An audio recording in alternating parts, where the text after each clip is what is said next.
झारखंड के सबसे रसूखदार आईएएस में शुमार राजीव अरुण एक्का की मुश्किलें लगातार बढ़ती नजर आ रही है।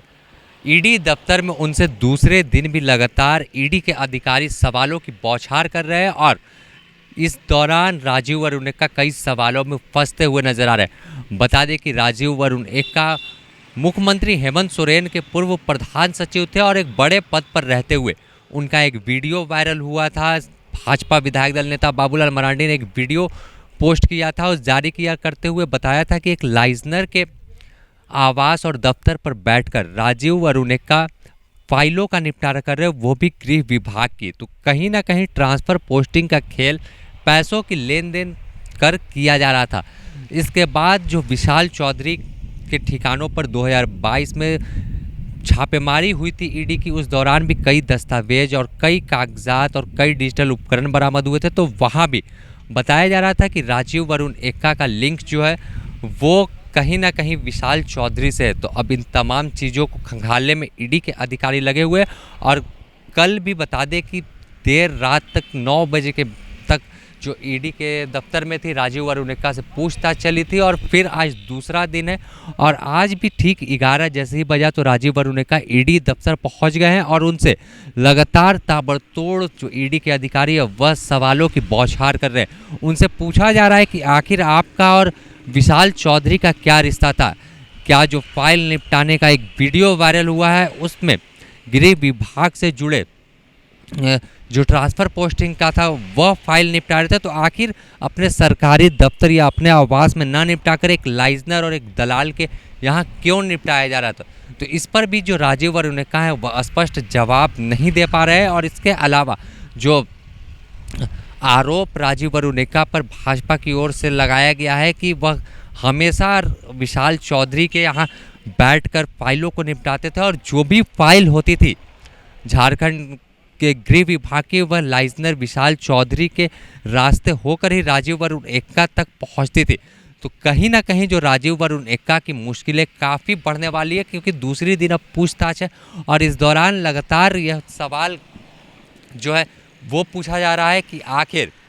जो विशाल चौधरी है, तो बताया जाता है ईडी को भी जो सबूत मिले थे कि विशाल चौधरी के आवास और दफ्तरों पर बैठकर जो पूर्व प्रधान सचिव राजीव अरुण एक्का हैं यह लगातार पार्टियां हो रही थी, वहां पर विदेशी शराब भी परोसी जा रही थी। इसके अलावा कई तरह की जो सुविधाएं हैं वह विशाल चौधरी इन आईएएस अधिकारी को देता था। तो काफ़ी जो संबंध है वह काफ़ी गहरे बताए जा रहे हैं कि राजीव अरुण एक्का और विशाल चौधरी का। और विशाल चौधरी की हम बात करें तो विशाल चौधरी की एक कंपनी है विनायका फ्रंटलाइन, जिस पर भी ईडी ने दबिश बनाई थी और वहाँ से भी कई दस्तावेज ईडी को हाथ लगे थे। तो उस कंपनी को भी बताया जाता है कि सरकार की ओर से कई ऐसे काम दिए गए, चाहे वह डिजिटल साक्षरता का हो, तो उन तमाम चीज़ों के जरिए भी मनी लॉन्ड्रिंग का खेल खेला गया और कई योजनाओं जो कंपनी के थ्रू सरकार लोगों तक पहुंचाना चाहती थी उनको सिर्फ कागज़ों पर ही ख़त्म कर दिया गया और पैसे को भंजा लिया गया। तो इस चीज़ में अकेले विशाल चौधरी शामिल नहीं हो सकता है, यह भी ईडी को मालूम है कि बिना किसी वरीय अधिकारी के, बड़े अधिकारी के यह सब पॉसिबल नहीं है। तो अब उन सवालों को खंगालने में तमाम ईडी के अधिकारी जुड़े हैं और हो सकता है कि इसके बाद और भी कई अधिकारी या अन्य कई जगह छापेमारी भी ईडी की चल सकती है। जो सवाल जवाब की लिस्ट है वह काफ़ी लंबी ईडी के अधिकारियों ने तैयार किया और इनके से पूछताछ हो सकता है कि अभी इसके बाद दूसरा दिन है और भी आगे इनसे पूछताछ चल सकती है क्योंकि लिस्ट काफ़ी लंबी है और सवाल के जवाब जो है वह स्पष्ट राजीव अरुण एक्का के द्वारा नहीं दिया जा रहा है। तो कहीं ना कहीं जो यह तीसरे आईएएस झारखंड के हैं जिनके मुश्किलें बढ़ेगी। अभी ईडी के रडार पर बात करें तो रामनिवास यादव भी हो, उनसे भी 2 बार ईडी दफ्तर में पूछताछ हो चुकी है अवैध खनन मामले में। इसके अलावा झारखंड की सबसे रसूखदार आईएएस पूजा सिंघल को जेल भेज चुका है, फिलहाल वह बेल पे बाहर है। तो अब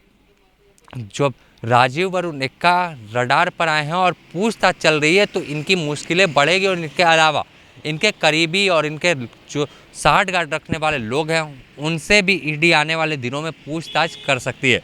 द न्यूज़ पोस्ट आपको तमाम अपडेट से रूबरू कराते रहेगा। अपने सहयोगी संतोष कुमार के साथ Sameer, the news post, Ranchi.